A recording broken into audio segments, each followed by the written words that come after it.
بسم اللہ الرحمن الرحیم۔ السلام علیکم۔ اس کی جذباتی کیفیت یہ تھی جیسے ہر فتح کے بعد اس کے چہرے پر بڑھاپے کی ایک لکیر کا اضافہ ہو گیا ہو۔ یہ لکیریں بڑھاپے اور اداسی کی تھیں۔ وہ ان میں سے کسی ایک فتح اور کسی ایک کامیابی پر بھی خوش نہ تھا۔ اسے جب چھاپا ماروں کا سالار سارے مصری فاتحانہ انداز سے رپورٹ دیتا تھا کہ گزشتہ رات چھاپا ماروں نے فلاں جگہ شب خون مار کر دشمن کو اتنا نقصان پہنچایا ہے، تو سلطان ایوبی آہستہ سے سر ہلا کر اسے خراج تحسین پیش کرتا، اور پھر اس کا سر یوں جھک جاتا تھا جیسے اس کے ضمیر پر ایسا بوجھ آ پڑا ہو جو اس کی برداشت سے باہر ہو۔ ایک روز سلطان ایوبی نے اپنے سالاروں سے کہا، مجھے مبارکباد اس روز کہنا جس روز تم صلیبیوں کو شکست دو گے۔ وہ اس دیار بکر کی فتح کے بعد مبارکباد کہنے آئے تھے۔ اس روز تو اس کی آنکھیں لال ہو گئیں جیسے وہ آنسوؤں کو روکنے کی کوشش کر رہا ہو۔ تم محسوس نہیں کر رہے کہ ہم گھروں سے نکلے تھے صلیبیوں کو شکست دینے اور انہیں اپنی سرزمین سے نکالنے کے لیے، مگر انگلیوں پر گنو کہ تم کتنے برسوں سے اپنے بھائیوں سے لڑ رہے ہو، اور حساب کرو کہ ہم ایک دوسرے کا کتنا خون بہا چکے ہیں۔ کیا تم اسے فتح کہتے ہو؟ میں اس خانہ جنگی میں جو بھی فتح حاصل کرتا ہوں وہ میری اور تمہاری نہیں بلکہ وہ صلیبیوں کی فتح ہے۔ جب دو بھائی آپس میں لڑتے ہیں تو خوشی اور کامیابی اس کے دشمن کی ہوتی ہے۔ میں اسے فتح نہیں کہتا جو ہم نے اپنے بھائیوں پر حاصل کی ہے۔ ایک سالار نے کہا، صلیبی کیوں دبک گئے ہیں؟ ہم آپ کو ان پر بھی فتح حاصل کر کے دکھا دیں گے۔ سلطان ایوبی نے کہا، انہیں وہاں سے نکلنے اور لڑنے کی کیا ضرورت ہے جہاں وہ دبک کر بیٹھ گئے ہیں؟ جنگ کا پہلا اصول کیا ہے؟ دشمن کی عسکری قوت کو تباہ کرنا۔ صلیبیوں نے ہماری عسکری قوت کو ہمارے بھائیوں کے ہاتھوں تباہ کرانے کا کامیاب انتظام کر رکھا ہے۔ ہم آپس میں لڑ لڑ کر کمزور ہوتے جا رہے ہیں اور صلیبی اس صورتحال سے اور اس وقت فائدہ اٹھاتے ہوئے روز بروز طاقتور ہوتے جا رہے ہیں۔ فلسطین پر ان کا قبضہ مضبوط ہوتا جا رہا ہے۔ حکمرانی صد اللہ کی ہے، مگر حکمرانی کا نشہ جب انسان پر طاری ہوتا ہے تو مذہب اور ملت کا وقار تو دور کی بات ہے، وہ اپنی بیٹیوں کو بھی ننگا نچانے لگتا ہے۔ جھوٹ اور فریب کاری کو وہ جائز اور ضرورت سمجھنے لگتا ہے۔ صلیبی امت رسول مقبول صلی اللہ علیہ وآلہ وسلم کو ریاستوں میں تقسیم کرتے چلے جا رہے ہیں اور اللہ کی فوج کو ان ریاستوں میں تقسیم کر کے اسلام کی عسکری قوت کو پارا پارا کر رہے ہیں۔ ایک سالار نے کہا، ہمیں ان علاقوں سے فوج کے لیے بہت بھرتی مل رہی ہے، بڑے اچھے سپاہی اور سوار بڑی خوشی سے آ رہے ہیں، لیکن مجھے اس کی کوئی خوشی نہیں۔ سلطان ایوبی نے سب کو چونکا دیا اور کہا، یہ لوگ صرف اس لیے ہماری فوج میں بھرتی ہو رہے ہیں کہ جس شہر کو فتح کیا جاتا ہے وہاں ہماری فوج لوٹ مار کرتی ہے اور وہاں سے حسین عورتیں ملتی ہیں۔ ایک اور سالار نے کہا، ہم نے اپنی فوج کو لوٹ مار اور آبروریزی کی اجازت کبھی نہیں دی، مگر ہمارا دشمن ہماری فوج کے خلاف یہی مشہور کر رہا ہے کہ صلاح الدین ایوبی نے اپنی فوج کو لوٹ مار کی اور مفتوح کی جوان لڑکیاں اٹھا لے جانے کی اجازت دے رکھی ہے۔ دشمن نے ہماری فوج کے خلاف یہ بے بنیاد باتیں اس لیے مشہور کر رکھی ہیں کہ خود مسلمانوں کے دلوں میں اسلامی فوج کے خلاف نفرت پیدا ہو جائے اور ہمیں کہیں سے بھی لوگوں کا تعاون نہ ملے، بلکہ ہم جس شہر کا محاصرہ کریں وہاں کے لوگ مسلمان ہوتے ہوئے بھی ہماری اس فوج کے خلاف لڑیں جو اسلامی فوج ہے اور جو ہر لحاظ سے حزب اللہ کہلانے کی حقدار ہے۔ یاد رکھو میرے دوستو، قوم بغیر فوج کے اور فوج قوم کے والہانہ تعاون کے بغیر دشمن کے لیے آسان ہوتی ہے۔ اپنے دشمن کو پہچانو، تمہارا دشمن دانشمند ہے، اس نے ہماری قوم اور فوج میں نفرت پیدا کرنے کا بڑا اچھا اہتمام کیا ہے۔ قرآن نے سیسا پلائی ہوئی دیوار بن جانے کا حکم صرف قوم یا صرف فوج کو نہیں دیا۔ سیسا پلائی ہوئی دیوار قوم اور فوج مل کر بنتی ہے۔ اس دیوار میں شگاف ڈالنے کا یہ طریقہ کارگر ہے کہ فوج کو نااہل، بزدل، زانی اور ڈاکو کہہ کر قوم کی نظروں سے گرا دیا جائے۔ صارم مصری نے کہا، دیار بکر کے لوگوں پر تو ایسا کوئی اثر نہیں دیکھا۔ انہیں جوں ہی پتہ چلا کہ محاصرہ کرنے والے ہم ہیں اور ان کا حکمران اپنی فوج کے خلاف لڑ رہا ہے، تو لوگوں نے شہر کے دروازے کھول دیے تھے۔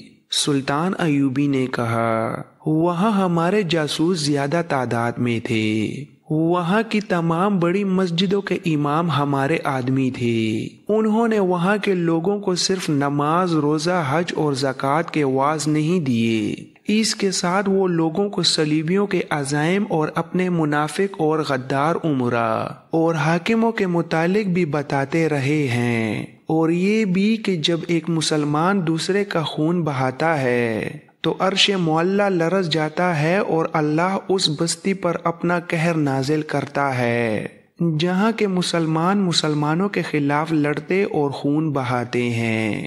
تمہیں یہ معلوم نہیں کہ دیار بکر میں صلیبیوں کے جاسوس اور تخریب کار بھی درویشوں، صوفیوں اور عالموں کے بحروب میں موجود تھے اور نظریاتی تخریب کاری کر رہے تھے، لیکن ہمارے آدمیوں نے ان میں بعض کو خفیہ طریقوں سے اغوا اور قتل کیا اور ان کی آواز کو بیکار کر دیا، مگر ہم اس وقت جس علاقے میں ہیں یہاں صلیبیوں کی تخریب کاری کامیاب ہو رہی ہے۔ سالار نے پوچھا، یہ جو سپاہی اور لوٹ مار کے لالچ سے بھرتی ہو رہے ہیں، کیا یہ پوری فوج کو خراب نہیں کریں گے؟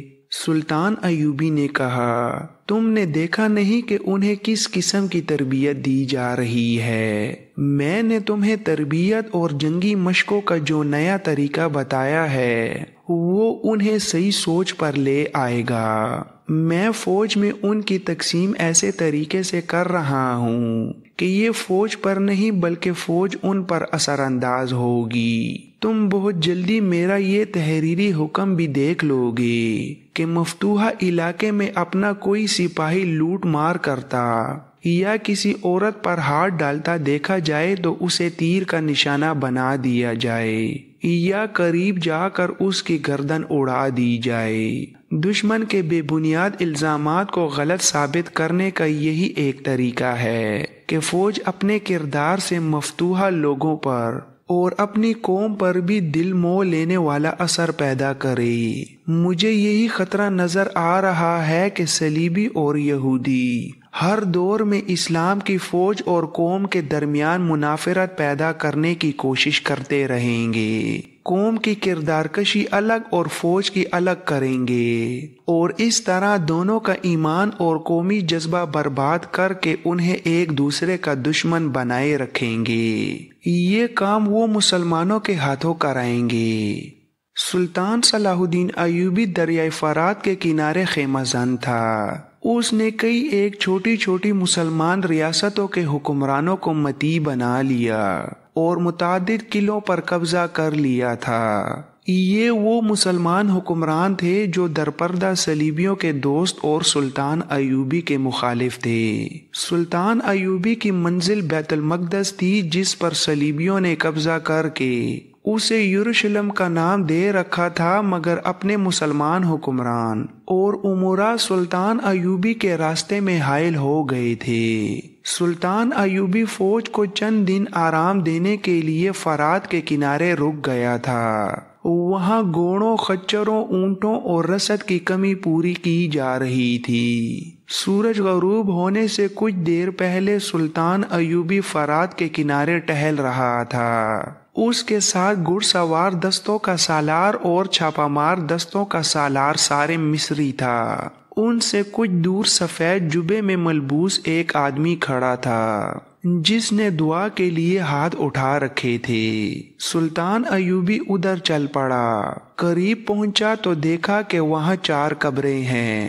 ان میں سے ایک قبر کے سرہانے ایک ڈنڈا گڑا تھا اور اس کے ساتھ لکڑی کی ایک تختی تھی جس پر لال رنگ سے عربی زبان میں لکھا تھا، عمر الملوک، اللہ تیری شہادت قبول کرے۔ سلطان ایوبی نے دونوں تحریریں پڑھیں اور اس آدمی کی طرف دیکھا جو قبروں پر فاتحہ پڑھ رہا تھا۔ وہ وضع اور لباس سے عالم فاضل لگتا تھا۔ سلطان ایوبی نے اس کی طرف دیکھا تو اس نے ذرا جھک کر کہا، میں اس گاؤں کا امام ہوں، جہاں کہیں پتہ چلتا ہے کہ شہید کی قبر ہے وہاں چلا جاتا ہوں اور فاتحہ پڑھتا ہوں۔ میرا یہ عقیدہ ہے کہ جس جگہ شہید کے خون کا قطرہ گرتا ہے وہ جگہ مسجد جتنی مقدس ہو جاتی ہے۔ میں لوگوں کو یہی بتایا کرتا ہوں کہ مجاہد وہ عظیم شخصیت ہے جس کے گھوڑے کے سموں کی اڑائی ہوئی گرد کا اعلان اللہ نے بھی کیا ہے، اور جہاد فی سبیل اللہ کو اللہ ذوالجلال نے افضل عبادت کہا ہے، مگر اللہ کے نام پر جانیں قربان کرنے والے ایسے ہی گمنام لوگ ہوتے ہیں جن کی قبریں آپ دیکھ رہے ہیں۔ اس نے اپنے سالاروں کی طرف دیکھا اور قبروں کی دونوں تختیوں کی تحریروں پر ہاتھ پھیر کر کہا، تاریخ میں ان کا نہیں میرا نام آئے گا، مگر مجھے عظمت دینے والے یہ لوگ تھے۔ یہ الفاظ لال رنگ میں انگلی ڈبو کر لکھے گئے ہیں۔ لکھنے والا ایک ہی آدمی معلوم ہوتا ہے۔ چھاپا ماروں کے سالار سارم مصری نے کہا، یہ لال رنگ نہیں سلطان محترم، یہ خون ہے۔ عمر الملوک کی قبر کی تختی نصر الملوک نے اپنے خون سے لکھی تھی، اور اس نے اپنے ہی خون سے اپنی قبر کی بھی تختی لکھی اور شہید ہو گیا تھا۔ 16-17 دن گزرے، رات کو دریا سے ہم نے ایک بہت بڑی کشتی پکڑی تھی جس میں دشمن کے چھاپا ماروں کے لیے رسد جا رہی تھی۔ آپ کو اس کی اطلاع دی گئی تھی۔ یہ کشتی ہمارے 8 چھاپا ماروں نے پکڑی تھی، ان میں سے یہ 4 شہید ہو گئے تھے۔ ہمیں پہلے اطلاع مل گئی تھی کہ ایک بڑی کشتی رات کو گزرے گی جس میں دشمن کی رسد اور اسلحہ ہوگا۔ میں نے اپنے 8 چھاپا مار بھیجے، یہ ایک چھوٹی سی کشتی میں تھے۔ آدھی رات دوسرے کنارے کے ساتھ ساتھ وہ کشتی جا رہی تھی۔ ہمیں اطلاع ملی تھی کہ اس میں 4-5 آدمی ہوں گے، لیکن ہمارے چھاپا ماروں کی کشتی اس کے قریب گئی تو اس میں کم و بیش 20 آدمی تھے۔ اس سے پہلے کہ ہمارے یہ چھاپا مار دشمن کی کشتی میں کود جاتے، دشمن کے آدمی جو تلواروں سے مسلح تھے ہماری کشتی میں کود آئے۔ ہمارے یہ چھاپا مار دریائی چھاپوں کا تجربہ رکھتے تھے۔ وہ اپنی کشتی سے دریا میں کودے اور دشمن کی کشتی پر چڑھ کر اس کے بادبانوں کے رسے کاٹ دیے۔ دونوں کشتیوں میں خونریز معرکہ لڑا گیا۔ ہمارے چھاپا ماروں نے بڑی کشتی سے اپنی کشتی پر تیر پھینکے جس میں دشمن کے آدمی تھے۔ بہرحال ہمارے جان باز عقل اور داؤ پیچ سے معرکہ لڑ کر دونوں کشتیاں لے آئے۔ دشمن کے آدمی جو مرے نہیں تھے دریا میں کود کر دوسرے کنارے پر چلے گئے۔ کشتیاں کنارے لگیں۔ مجھے اطلاع ملی تو میں انہیں دیکھنے گیا۔ صبح طلوع ہو رہی تھی۔ ایک کشتی میں عمر الملوک اور اس کے 2 ساتھیوں کی لاشیں تھیں اور باقی سب زخمی تھے۔ نصر الملوک سب سے زیادہ زخمی تھا۔ 2 گہرے زخم برچی کے اور 3 زخم تلوار کے تھے۔ وہ ہوش میں تھا۔ مرہم پٹی کے لیے لے گئے تو اس نے مجھ سے کہا کہ اسے ایک تختی دی جائے جو وہ اپنے دوست کی قبر پر لگانا چاہتا ہے۔ میں نے ترخانوں سے اسے تختی منگوا دی۔ اس دوران اس نے اپنی مرہم پٹی نہ ہونے دی۔ تختی آئی تو اس نے اپنے خون میں شہادت کی انگلی ڈبو ڈبو کر عمر الملوک کا نام اور یہ تحریر لکھی اور تختی مجھے دے کر کہا کہ یہ عمر کی قبر پر لگا دی جائے، اور میں نے یہ تختی ایک ڈنڈے کے ساتھ لگا کر عمر الملوک کی قبر کے سرہانے لگا دی۔ نصر الملوک کے زخموں سے خون نکلتا رہا جو بند نہیں ہو رہا تھا۔ تیسرے دن اس کی حالت بگڑ گئی۔ میں اسے دیکھنے آیا تو جراح نے مایوسی کا اظہار کیا۔ خود نصر الملوک کو محسوس ہونے لگا تھا کہ وہ زندہ نہیں رہ سکے گا۔ اس نے مجھے کہا کہ اسے ویسی ہی ایک تختی دی جائے۔ میں نے تختی منگوا دی۔ اس نے تختی اپنے پاس رکھ لی، اور رات کو مجھے اطلاع ملی کہ نصر شہید ہو گیا ہے۔ میں گیا تو اس کے ایک زخمی ساتھی نے تختی مجھے دی اور بتایا کہ نصر نے اپنے ایک زخم سے پٹی کھول لی تھی جس سے خون نکل رہا تھا۔ اس نے اپنے خون میں انگلی ڈبو ڈبو کر یہ تحریر لکھی: نصر الملوک، اللہ میری شہادت قبول کرے۔ اس کے ساتھی نے بتایا کہ نصر نے کہا تھا کہ اسے اپنے دوست عمر الملوک کے پہلو میں دفن کیا جائے۔ اس طرح یہ دونوں تختیاں ایک ہی شہید کے خون سے لکھی گئی ہیں۔ سلطان ایوبی نے امام سے کہا: یہ دونوں مملوک تھے محترم امام، آپ جانتے ہوں گے کہ مملوک کس نسل سے ہیں۔ یہ ان غلاموں کی نسل سے ہیں جنہیں آزاد کرا دیا گیا تھا۔ ہمارے رسول اکرم صلی اللہ علیہ وآلہ وسلم نے غلامی کو ممنوع قرار دیا اور فرمایا تھا کہ انسان انسان کا غلام نہیں ہو سکتا۔ ذرا دیکھو ان غلاموں نے کیسا کارنامہ کر دکھایا ہے۔ یہ 8 تھے لیکن 20 آدمیوں سے اتنی بڑی کشتی چھین کر لے آئے ہیں۔ مجھے اپنی فوج میں مملوکوں اور ترکوں پر جتنا بھروسہ ہے اور کسی پر نہیں۔ امام نے کہا: اب انسان پھر انسان کا غلام بنتا جا رہا ہے۔ حکمرانی حاصل کرنے کے جتن اس لیے کیے جاتے ہیں کہ انسانوں کو غلام بنایا جائے، لیکن انسان سمجھتا نہیں کہ تخت و تاج نے کسی کے ساتھ کبھی وفا نہیں کی۔ فرعون بھی مٹی میں مل گئے۔ اللہ نے ہر اس انسان کو عبرتناک سزا دی ہے جس نے تخت و تاج سے پیار کیا، اور ہر اس انسان کا خون بہایا جس سے اسے اپنی بادشاہی کے لیے خطرے کی بو آئی۔ سلطان ایوبی کے محافظ دستے کا کمانڈر ایک آدمی کو ساتھ لیے آ رہا تھا۔ اس آدمی کی حالت بتا رہی تھی کہ بڑے لمبے سفر سے آیا ہے۔ کمانڈر نے قریب آ کر کہا: قاہرہ سے قاصد آیا ہے۔ سلطان ایوبی نے اس سے پوچھا: کیا خبر لائے ہو؟ خبر اچھی نہیں سلطان، قاصد نے کہا، اور کمربند سے ایک کاغذ نکال کر سلطان ایوبی کو دیا۔ سلطان ایوبی اپنے خیمے کو چل پڑا۔ خیمے میں بیٹھ کر اس پیغام کو کھولا۔ یہ اس کے جاسوسی اور سراغ رسانی کے سربراہ علی بن سفیان کے ہاتھ کا لکھا ہوا پیغام تھا، جس میں لکھا تھا: ہمارا سب سے زیادہ دیندار اور دلیر نائب سالار حبیب القدوس 10 دنوں سے لاپتہ ہے۔ صلیبیوں کی تخریب کاری زوروں پر ہے۔ ہم یہاں زمین دوز جنگ لڑ رہے ہیں۔ منافقین اور غداروں کی تعداد میں اضافہ ہوتا جا رہا ہے۔ اس مسئلے پر آپ کو پریشان ہونے کی ضرورت نہیں۔ ہم دشمن کو کامیاب نہیں ہونے دیں گے۔ پریشانی حبیب القدوس نے پیدا کر دی ہے۔ اس کا کوئی سراغ نہیں مل رہا۔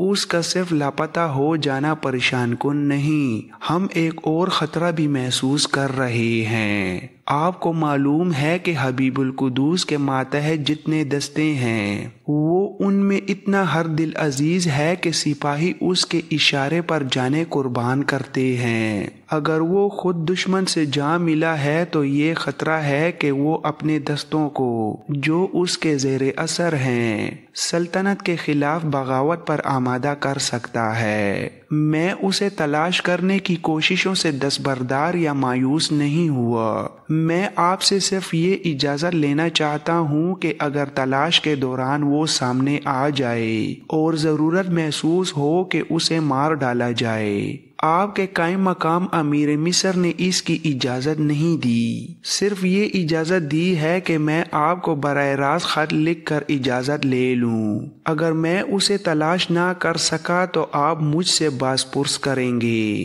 اور اگر وہ میرے ہاتھ سے مارا گیا تو بھی آپ پسند نہیں کریں گے۔ اس نائب سالار کا ہمارے دشمن کے پاس رہنا ہمارے لیے بہت بڑا خطرہ ہے۔ سلطان ایوبی نے اسی وقت کاتب کو بلایا اور پیغام کا جواب لکھوانے لگا۔ میرے عزیز علی بن سفیان، تم پر اللہ کی رحمت ہو۔ حبیب القدوس پر مجھے اتنا ہی اعتماد تھا جتنا تم پر ہے۔ جو انسان اپنا ایمان فروغ کرنے پر آ جائے وہ اللہ سے نہیں ڈرتا، وہ مجھ جیسے حقیر انسان کو بھی دھوکہ دے سکتا ہے۔ ایمان ایک قوت ہے مگر یہ ہیرے اور جواہرات کی طرح چمکتا نہیں، اس میں عورت کے حسن و جمال کی کشش نہیں، اور ایمان میں تخت اور تاج بھی نہیں۔ جب انسان پر دنیا کی لذتوں کا سرور اور زر و جواہرات کی ہوس پیدا ہو جاتی ہے تو ایمان سے دستبردار ہونے میں کچھ وقت نہیں لگتا۔ حبیب القدوس کو تلاش کرنے کی کوشش کرو، اگر کبھی ضرورت محسوس ہو کہ اسے قتل کر دیا جائے تو تمہیں میری طرف سے اجازت ہے، لیکن یہ معلوم کرنے کی بھی کوشش کرنا کہ اسے اغوا تو نہیں کیا گیا۔ حالات تمہاری نظر میں ہیں، جو بہتر سمجھو وہ کرو۔ مفاد سلطنت اور مذہب مقدم ہے۔ ایک انسان کی زندگی اور موت اس کے راستے کی رکاوٹ نہیں بن سکتی۔ جہاں فوج کی اتنی زیادہ تعداد ماری جا رہی ہے، سپاہی اپنی جانیں دے رہے ہیں، وہاں ایک غدار حاکم کو مار دینے سے پہلے اتنا زیادہ نہ سوچو کہ تمہارا قیمتی وقت اس پر صرف ہوتا رہے۔ اللہ سے گناہوں کی بخشش مانگتے رہو، ہم سب گنہگار ہیں۔ پاک ذات صرف اللہ اور اس کے رسول صلی اللہ علیہ وآلہ وسلم کی ہے۔ تم حق پر ہو تو اللہ تمہارے ساتھ ہے۔ سلطان ایوبی نے پیغام کے نیچے اپنی مہر لگائی اور پیغام قاصد کے حوالے کر دیا اور اسے کہا کہ وہ رات بھر آرام کر کے الصبح روانہ ہو جائے۔